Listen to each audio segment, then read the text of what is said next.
तर काहीतरी चटपटीत आणि झणझणीत खाण्याची इच्छा झाली ना, तर ही आपली विदर्भातील स्पेशल रेसिपी नक्कीच आवर्जून केल्या जाते। ही आमच्या विदर्भातील स्पेशल रेसिपी आहे, आमची विदर्भातील खास खासियत आहे ही। चला तर मग लगेच सुरुवात करूया। आज आपण आपल्या व्हिडिओमध्ये तयार करणार आहोत, तुम्ही तर ओळखलंच असेल, पाटवडी रस्सा भाजी। तर एका कढईमध्ये मी टाकलेलं आहे थोडं तेल। आपण वड्या तयार करून घेऊया। अगोदर मी अर्धा छोटा चम्मच जिरा टाकला आणि एक कांदा टाकलेला आहे। कांदा अगदी बारीक चिरायचा आहे, कांदा थोडासा परतून घ्यायचा आहे। तर राजस्थानकडे वगैरे जे आहे ना, महाराष्ट्राच्या बाहेरचे जे ठिकाणी आहे ना, जे बेसन आहे ना असंच पाण्याने भिजवून मग त्याचे गोळे करून असं रस्स्यामध्ये टाकतात। पण आमच्याकडे बेसन छान असं शिजवून याच्या वड्या केल्या जातात, म्हणजे टेस्ट खूप छान वाटते। प्रत्येकाकडची पद्धत आता वेगवेगळी असते। अद्रक लसूण टाकलं, त्यामध्ये टाकलं थोडंसं तिखट, थोडंसं मीठ, हळद आणि अर्धा छोटा चम्मच गरम मसाला पावडर। आता हे सर्व मिक्स करून घ्यायचं। बेसिक मसाले आहेत आपले। हे मिक्स केल्यानंतर यामध्ये आता मी टाकत आहे 1 ग्लास पाणी। तर हे बघा, हा मीडियम साईजचा 1 ग्लास पाणी मी इथे टाकत आहे। आता ह्याच्या रश्श्याला आहे ना छान अशी उकळी येऊ द्यायची। हे बघा, आपल्या फोडणीच्या रश्श्याला छान अशी उकळी आलेली आहे। आता मी इथे 1 वाटी बेसन घेतलेलं आहे। 1 ग्लास पाणी आणि 1 वाटी बेसन घ्यायचं, अगदी परफेक्ट प्रमाण आहे। थोडं थोडं बेसन टाकायचं आणि लागलीच फिरवायचं। आता गॅस अजिबात सोडायचं नाही, कंटिन्युअसली तुम्हाला फिरवत राहावं लागेल, कारण मग याच्या बेसनाच्या ज्या आहे ना अशा गुठड्या होतात, मग आपल्या वड्या नीट होत नाही। तर त्यामुळे हे कंटिन्युअसली तुम्हाला 5 मिनिटं तरी फिरवत राहावं लागेल आणि गॅसची फ्लेम अगदी मंद ठेवायची आहे। आणि ही जी आहे ना वड्या करताना कधीही ना जाड बुडाचं पातेलं घ्यायचं, कढई म्हणा किंवा मग पातेलं, म्हणजे आपलं जे बेसन आहे ना छान असं वाफेवर शिजतं आणि खाली लागत सुद्धा नाही। तर हे बघा, मी 5-7 मिनिटं हे वाफवून घेतलं। आपलं पाटवडीचं बेसन इथे तयार झालेलं आहे। मी हे बघा एक भांडं घेतलं, त्याला थोडं तेल लावून घेतलं। तुमच्याकडे असं भांडं नसेल तर तुम्ही ताटामध्ये सुद्धा थापून घेऊ शकता।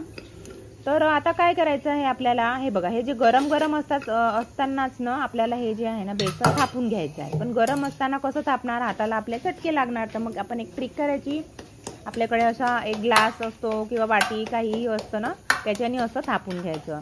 ग्लासच्या तळाशी थोडं तेल लावून घ्यायचं, म्हणजे हे जे बेसन आहे ना ग्लासला चिपकणार नाही आणि छान हे आपलं बेसन सेट होणार। हे बघा, छान सेट करून घेतलेलं आहे। थोडं झाकून ठेवूया अगदी 2 मिनिटं।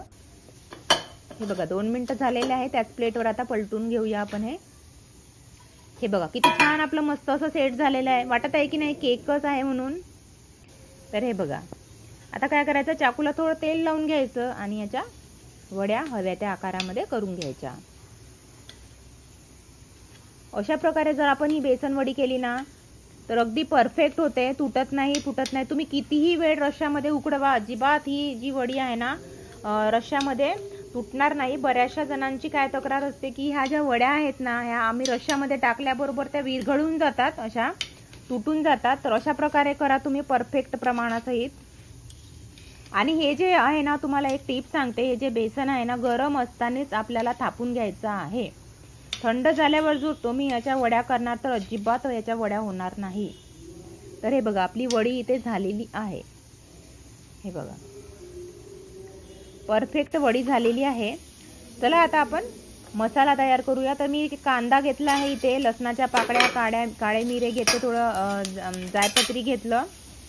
जास्त मी मसाले इथे घेतलेले नाही आहेत, थोडंसं कलमी पण घेतलं। आता हे छान असं परतून घेतलं, त्यानंतर मिक्सरमध्ये टाकलं, त्यामध्ये टाकलं 1 टमाटर, याचा मसाला तयार करून घेतला। चला आता आपण भाजीला फोडणी देऊया। तर एका कढईमध्ये मी तेल टाकलं। तुम्हाला हे तेल थोडं पिवळसर दिसत असेल आणि विचार करत असाल तुम्ही की हे कोणतं तेल आहे, तर हे सरसोचं तेल आहे मैत्रिणींनो। अशा ज्या मसालेदार भाज्या असतात ना, त्या सरसोच्या तेलामध्ये तुम्ही एकदा करून बघा, थोडी वेगळीच टेस्ट येते आणि छान वाटते। 2 तेजपत्ते टाकले आणि जे वाटण तयार केलं होतं ते टाकलं। आता हे वाटण छान असं परतून घेऊया तेलामध्ये, मंद आचेवर छान असं तेल सुटेपर्यंत। आता मी इथे 1 चम्मच कश्मीरी लाल तिखट टाकलेलं आहे, थोडा कलर येण्यासाठी। तुमच्याकडे असेल तर टाका, अन्यथा स्किप करा, साधं तिखट टाका। आता तिखट, मीठ, जिरा पावडर, चवीनुसार मीठ, हळद, हे आपले बेसिक मसाले तुम्हाला माहीतच आहेत। हे टाकून छान असं मिक्स करून घ्यायचं। गॅसची फ्लेम एकदम मंद ठेवायची। आता यामध्ये मी टाकत आहे 1 ते 1.5 ग्लास पाणी। आता तुम्हाला रस्सा किती प्रमाणात दाट पाहिजे त्या प्रमाणात टाका।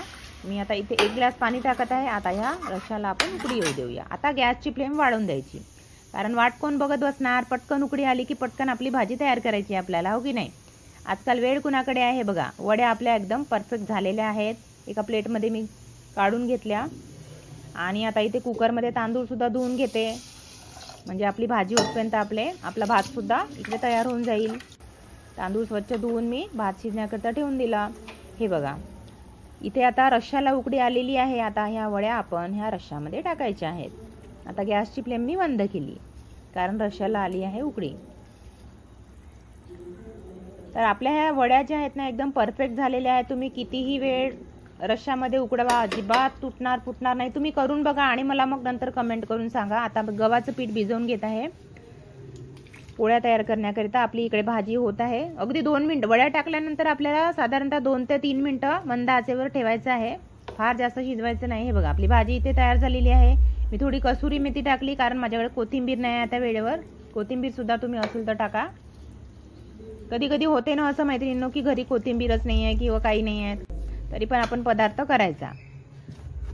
तर हे बघा, कणिक मळून घेतलं. 10 मिनिटं झाकून ठेवूया. 10 मिनिटं झालेले आहेत. पुन्हा थोडंसं कणिक मळून घेऊया आणि पोळी लाटून घेऊया. तवासुद्धा गरम करण्याकरता ठेवलेला आहे. आपली भाजी झालेली आहे आणि भातसुद्धा एका साईडला कुकरमध्ये होत आहे झटपट. अशा पद्धतीने जर आपण स्वयंपाक केला ना मैत्रिणींनो, पटकन होतो, वेळ लागत नाही.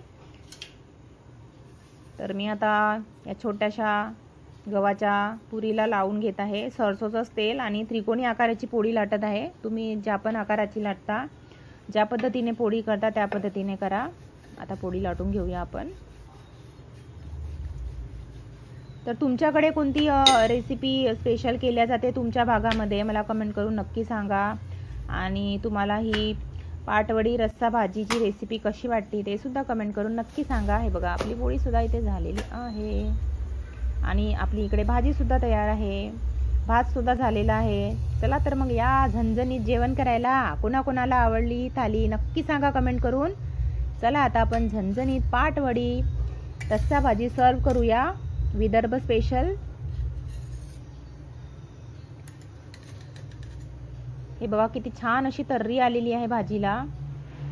आणि ही जी भाजी आहे ना, भाकरीसोबत पोळीसोबत खूप अप्रतिम लागते. तर तुम्हाला ही थाली कशी वाटली मैत्रिणींनो, नक्की सांगा कमेंट करून. आवडल्यास लाईक शेअर करा आणि नवीन असल्यास चॅनलला सबस्क्राईब करा. Marathi kitchen with Manisha. तर भेटूया नेक्स्ट व्हिडिओमध्ये.